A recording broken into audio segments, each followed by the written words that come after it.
खुगानि गोदै रावा रावजोंबो समानै रुजुजाया। नंगौ दिनैहाय बर' थुनलाइ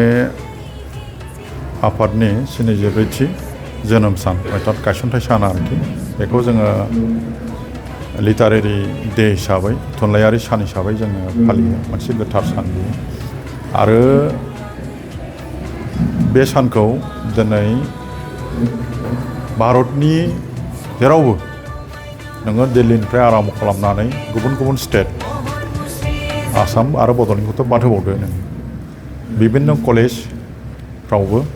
स्कुलफ्राव आरो माखासे क्लाब बा अनुस्थानफ्रावबो बे सानखौ दिनै फालिदों बयबो गाजा गोमजायै गोबाङानो माने लिटारेरि प्रग्राम लानानै इभेन्ट्स लानानै बेखौ दिनै बयबो खुंदों। आंबो बेवहाय हांख्रायनाय हिसाबै बिबि इन्जिनियारिं कलेजाव आङो फरायसाफोरजों बेवहाय बाहागो लाफैदों बे हाबाफारियाव आरो मोनसे हाबाफारि दंबावो आंहा पाटगाव सनापुराव बेयाव थांनो आङो ओंखारबाय।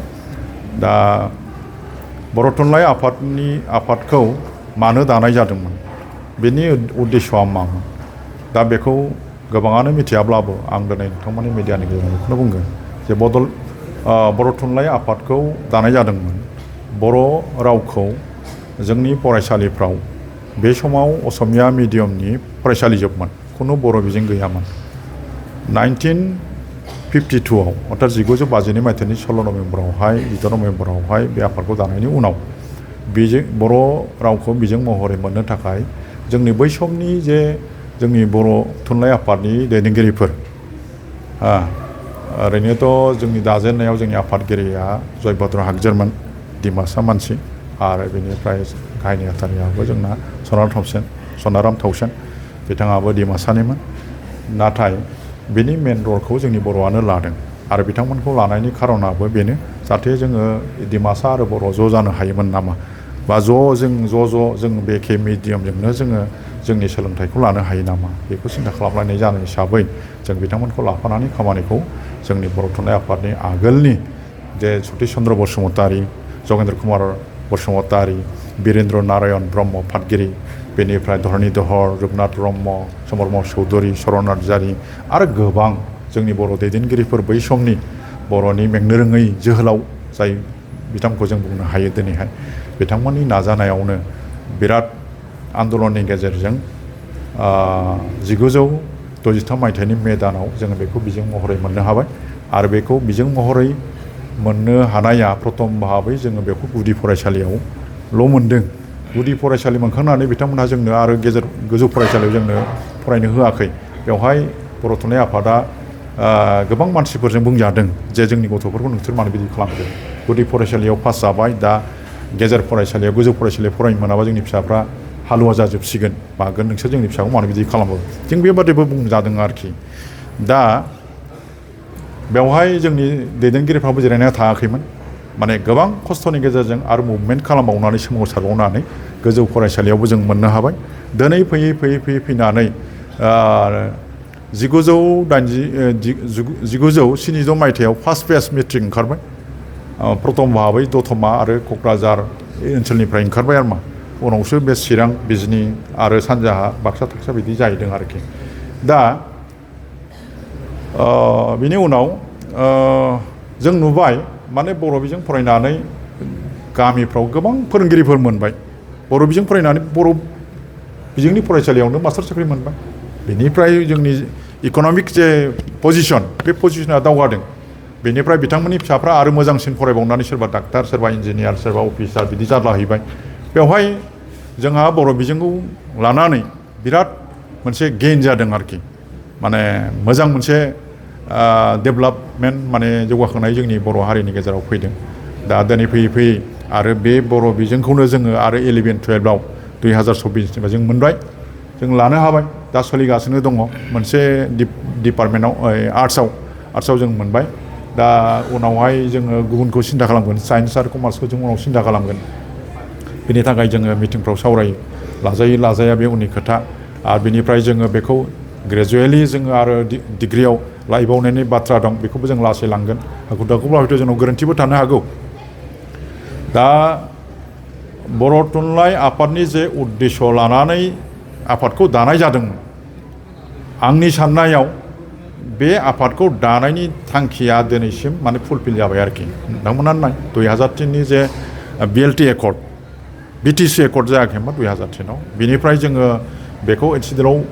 सोनो हानाय जाबाय नङा होमबा HCDL आव मोननाय लोगो लोगो जोंनि बर' रावखौ रक्षनाबेक्षना होनो थाखाय दिनै इन्डियान गभर्नमेन्टआनो बेखौ माने सेफगार्ड होनानै दिनै बर'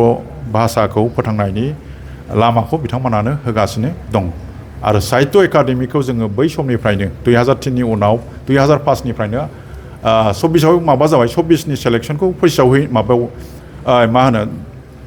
सारियाव सेलेक्शन जाबाय 2005आव जोङो साहित्य एकाडेमिखौ मोनग्रोदों दिनैसिम बर'फोरनि गेजेरनिफ्राय 18 जनसो 18 सासो जोंना साहित्य एकाडेमि बान्था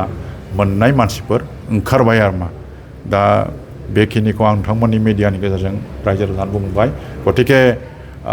बर' बिजोंखौ लानानै जोंनि रायजो राजाफ्रा सिन्था खालामनो नाङा दिनै आं क'क्राझाराव नुदों मोजां मोजां बेक्ति अफिसारफोरनि फिसाफ्रा बर' बिजों फरायगासिनो दङ आरो आं बेवहाय लोगो मोनदों UN एकाडेमिनिफ्राय गोबांथार फरायसाफोर बेवहाय इन्जिनियार फरायगासिनो दङ बे जोंनि थाखाय मोनसे रंजाथाव बाथ्रा आरोखि दा क'क्राझारखौ थेंक इउ होनांगोन गोदोबो रिक्स लानायाव जे बिजों फरायजेननाय मानसिफ्रा जोंनि क'क्राझार जिल्लानिनोमोन आरोखि आरो मेन रल लानाय मानसिफ्राबो जोंनि क'क्राझारनिनोमोन बिनि थाखाय आङो जेबो बाहाय क्रेडिट लानो लुबैयाखै बहाय बयनिबो सहाय सुबिदा दङ नाथाय लिडिं पार्टखौ जोंनि क'क्राझारनि मानसिया लादों आं बेनि थाखाय क'क्राझारनि मानसिखौ आं धन्यबाद होयो आरो खिन्थु बानाननि जेंना दासिमबो सोलिगासिनो दं बिसेसकय लिरगिरिफोरनि गेजेरावनो जे सोदोबफ्रा बा आकार सिकारफ्रा गोरोबलायैखौ बुजिबाय आङो नोंथांनि सोंनायखौ आङो बुजिबाय खिन्थु जोङो दा सोलायनांसिगोन जिहेतु जोङो 2023 मायथाइयाव मोनसे एक्सपार्ट कमिटि बे खामानिया आगोलावनो स्टार्ट जादोंमोन खिन्थु गेजेर खन्द'आवहाय रांखान्थिनि मा होनो बेखौ आंखालाव जोङो बेखौ मावफुंजोबनो हायाखै आदा कमला मोसाहारिनि आमोलावनो जों बे बानखान्थिखौ जोङो बानायजेनदोंमोन आरो बेवहाय जोंहा गुवाहाटी मुलुगसोलोंसालिनि प्रफेसर डक्टर स्वर्नप्रभा सैनारि आब'मोन आरो जोंनि माखासे गोरों गोराफोर बेवहाय दङ बिथांमोनहा बानायनानै